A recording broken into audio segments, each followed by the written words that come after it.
Hello, my fellow project managers. I want to talk to you today about those who have had a bad experience on the PMP exam in 2020 and what to do in 2021. Now, a few days ago, I sent emails to some of my former students who I know have not taken the PMP exam yet. And the question was, are you going to take it? Aren't you going to take it? And I got feedback from various students about previous exams and how that had discouraged them. And they're wondering what to do in 2021. Well, my first piece of advice to you in 2021 is forget the past. Forget about it. Forget about what happened in 2020, right? I want you to also look to new beginnings. So look in the rearview mirror and say, okay, did I do everything I needed to? If the answer is yes, then move on from there and decide to continue in that vein to do everything possible. Look to new beginnings. Don't be discouraged. Don't think that it's going to be the same thing in 2021. My next advice to you is beef up on Agile. You got to beef up on Agile, get your Agile muscle really jacked up to the point where you are as good in Agile as you were in predictive last year. You also need to understand your 49 processes and the definitions. Don't go overboard with the ITTOs, but definitely Google PMBOK Guide Mainline. Google it, watch my video on the latest PMBOK Guide Mainline for the 6th edition. If you know your mainline for the 6th edition, you've pretty much got the overarching story of the PMBOK Guide, and that is very important. I take the 49 processes and I whittle them down into just 11 to show you what exactly the PMBOK Guide is all about. Last but not least, understand knowledge area philosophies and major tenets. For example, if I talk about integration, you need to understand WPD, WPI, WPR. Still talking about integration, you need to understand the project charter, the project management plan. Still in integration, you need to understand regression analysis. You need to understand final product service or result transition and final report and change request and approve change request. These are common terms from integration that should help you get ready for the next try. In scope, the WBS, the scope baseline, the scope management plan, the requirements management plan, requirements traceability matrix. You get my drift? You see where I'm going? You need to understand the major hallmarks of project management across all the knowledge areas. And this is talked about on page 89 of the PMBOK Guide. So go through the main components of the project management plan and the major project documents. They're all there on page 89, but you really need to know what they are and what they do for you, okay? Now, next, I'm going to show you how to pragmatically study. And I'm giving you a 21-day plan. I want to make this pragmatic. I don't want to just come on and tell you, get inspired, get motivated. No, I want to give you actionable steps, all right? So I challenge you. Day one is going to be the first knowledge area. Now, PMBOK Guide chapters 1, 2, and 3, you've studied those before, right? It says study tip for former students. So I know that you understand chapters 1, 2, and 3, and I really hope you do.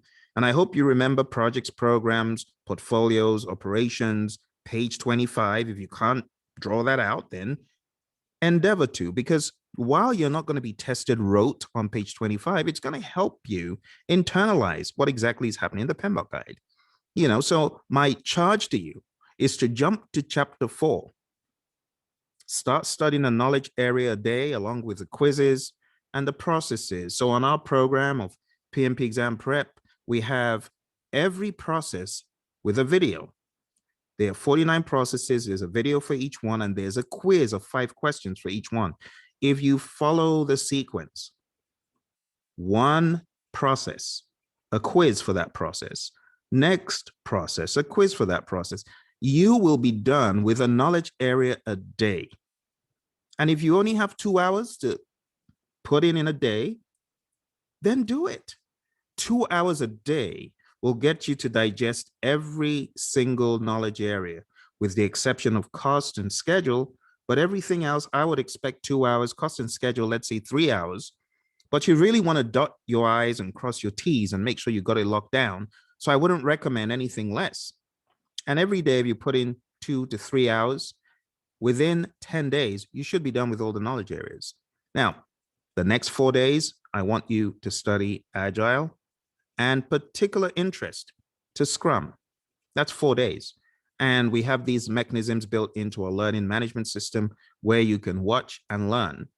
Now, part of those 4 days, you need to watch Roy's and our immersion videos. Roy and I have some immersion videos, and they take you through people, process, business. And for those of you who don't already know, hpmexam.com is where you can sign up to do this with us live. It is going for such a ridiculous deal. If you go to hpmexam.com, sign up, you can see the pricing is ridiculous. I mean, you do not find training of this caliber anywhere else. Roy and I, we're bringing this to you. We're trying to help you to beef up and load up on knowledge ammo. Okay. So after you've loaded up on Agile and Scrum for 4 days, our recommendation is to begin pounding on mock exams for another 6 days. And of course, you remember that as you're going through items 1, 2, and 3, you are not just relegating it to mock exams. You're doing whatever else you need to do to find your gaps, close your gaps. Open up the book, find your gaps, close your gaps. Open up the Agile Practice Guide, find your gaps, close your gaps. And we have so much redundancy built into our system that you'll take so many Agile quizzes, so many quizzes across the 49 processes, a quiz for each one. Think about that. So this is a very robust system, okay? And then we have a final prep and review day I would recommend. And lastly, prepare your mind. Just take a chill pill. Don't do anything crazy the night before. Watch a movie, take it easy, free up your mind. And when you are done with these steps, I do not expect anything less than success. I expect you to succeed bigly. And I want you to come back and tell me you succeeded. So why don't you go on down to our website, check out what we have there. Go on down to hpmexam.com.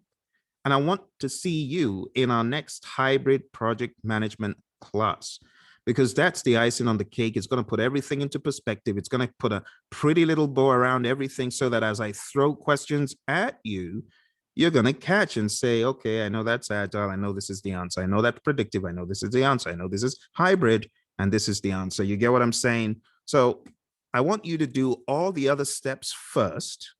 And when you get to the point where you're like, I'm cooked, I'm baked, I know I'm pretty much ready, put a final cap on it with hpmexam.com, and let's go, let's do this. But do not think about 2021 as being like 2020. It's new, okay? And Agile has a massive focus on the exam. All right, so I want to give you encouragement, and I look forward to hearing great news of your success. You take care, and bye for now.